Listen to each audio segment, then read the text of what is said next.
And I call the honourable member for Hotham. Here. Deputy Speaker, one of the core beliefs that I had before coming into this parliament is that politics should be more focused on long-term issues.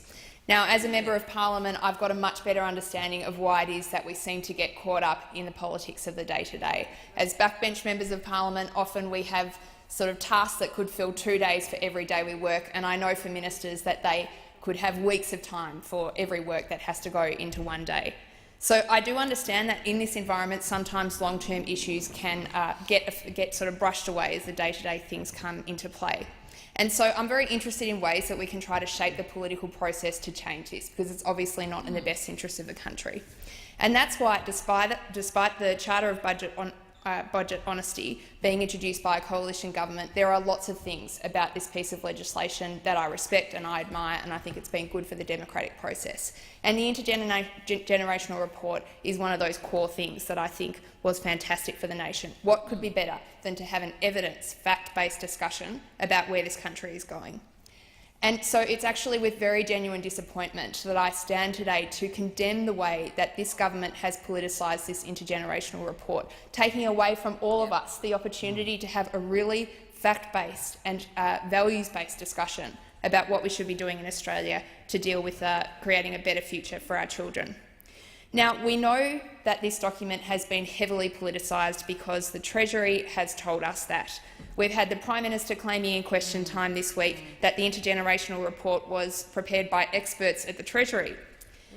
The Treasurer has also recently claimed that the intergenerational report was, quote, independent analysis, and yet what we found in estimates was when these claims were put to the Treasury Secretary, of course, said this is a document of the Treasurer.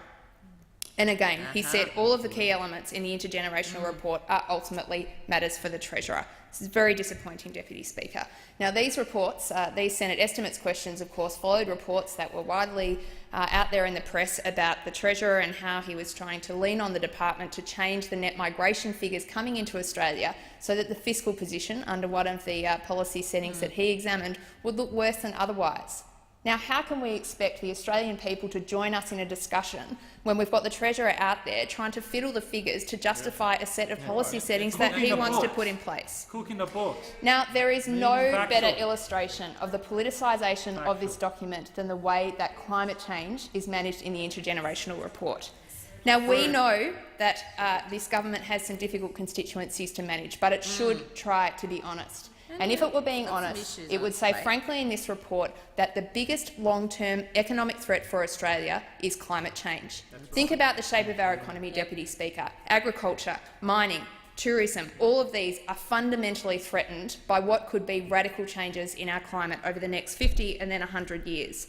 That's not even to start mentioning the natural disasters, the increased fire risk, the increase in very expensive heat waves that we're going to need to manage. This could change our way of life, and yet the IGR is pretty tepid on it. Yep. I mean, there's some things, sure, there might be some costs, but it also points to these great benefits that we might have.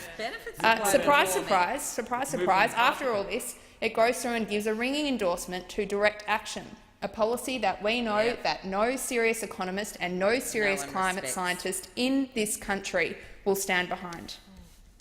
And then, Deputy Speaker, there is this excessive and somewhat sad focus on Labor in this report.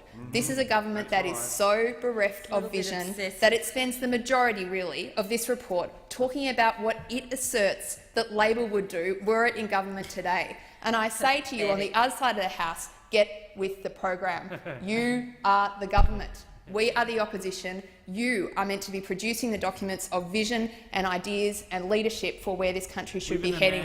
Instead, you are obsessing about what you think we might have done were we in government. What a missed opportunity. It's absolutely depressing to me.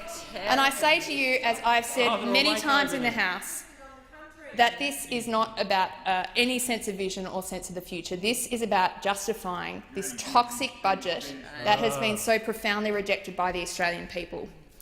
And we've heard the various mea culpas that we've had from different people in the government that this was really about a sales job, and we know that the intergenerational report has been politicised to help that sales job.